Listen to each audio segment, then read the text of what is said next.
Alla Rodigium Nuoto 2006 il nuoto agonistico produce ogni anno nuovi talenti, grazie al grande numero di ragazzi e ragazze che scelgono la via dell'agonismo e dall'attenta programmazione dei loro istruttori. Iniziano da giovanissimi, cioè proprio 6 mesi, diciamo, 6 mesi con i corsi baby. E dopodiché si va avanti con l'età e si va avanti proprio con il tipo di impostazione che viene fatta con i diversi istruttori. All'inizio fanno prettamente giochi, quindi acquaticità, stare in acqua, divertirsi, per poi portare un programma un po' più specifico per andare verso l'agonismo. Più avanti si va con l'età, si vede il bambino portato o meno portato per l'agonismo. La pratica nostra è soprattutto quella di iniziare da giovanissimi per avere un futuro, diciamo, rosolino, ecco, questo è il nostro obiettivo.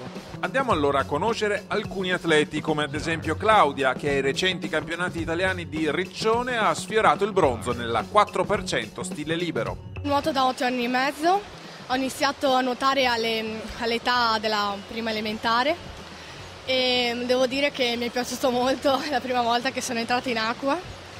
E preferisco la piscina che il mare perché ti diverti di più. Per raggiungere risultati importanti è necessario vivere con grande coinvolgimento e spirito di sacrificio l'attività sportiva. In realtà il sacrificio in questo caso non ha una connotazione negativa, ma è una componente fondamentale per raggiungere i propri obiettivi. Nuoto diciamo all'età di 5 anni, invece agonismo lo pratico praticamente dall'età di 8, quindi sono quasi 10 anni che faccio questo sport intensivo. E nuoto tutti i giorni, 2 orette e la domenica insomma se cioè ci può essere qualche competizione, qualche gara. Alla Rodigium Nuoto abbiamo incontrato atleti di tutte le discipline, attuali o futuri campioni del nuoto nazionale, che ci hanno spiegato alcune differenze sostanziali nella scelta della propria specialità, come ad esempio quella fra velocisti e fondisti. La differenza è essenziale, il velocista lavora su 50 metri, quindi 2 vasche, al massimo 4 vasche. Il fondista invece lavora con 8 vasche, 16, 60 e l'allenamento, quindi oltre ad essere un lasso di tempo più lungo quello per il velocista, per il fondista, per il velocista invece ha cose più corte come scatti dal trampolino e robe dal basso, mentre il fondista nuota per ore e ore di fila senza fermarsi.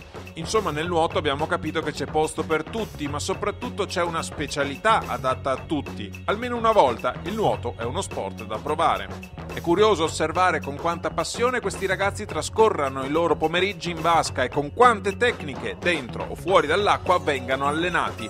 Capiamo ad esempio a cosa serve questo esercizio. Nel nuoto è difficile lavorare sulla forza, o lavori in palestra, non puoi lavorare in acqua sulla forza, è impossibile. Gli unici modi sono o la palestra oppure fare delle trasformazioni che possono essere il carrello. Qua si cerca di simulare il più possibile il movimento della bracciata, non è proprio ottimale come sistema, però è un ottimo esercizio. Io cerco di associare una volta a settimana, faccio dei lavori di forza in acqua in cui faccio dei lavori di carrello più la trasformazione in acqua, dei lavori fatti in palestra con elastici, palette o pin.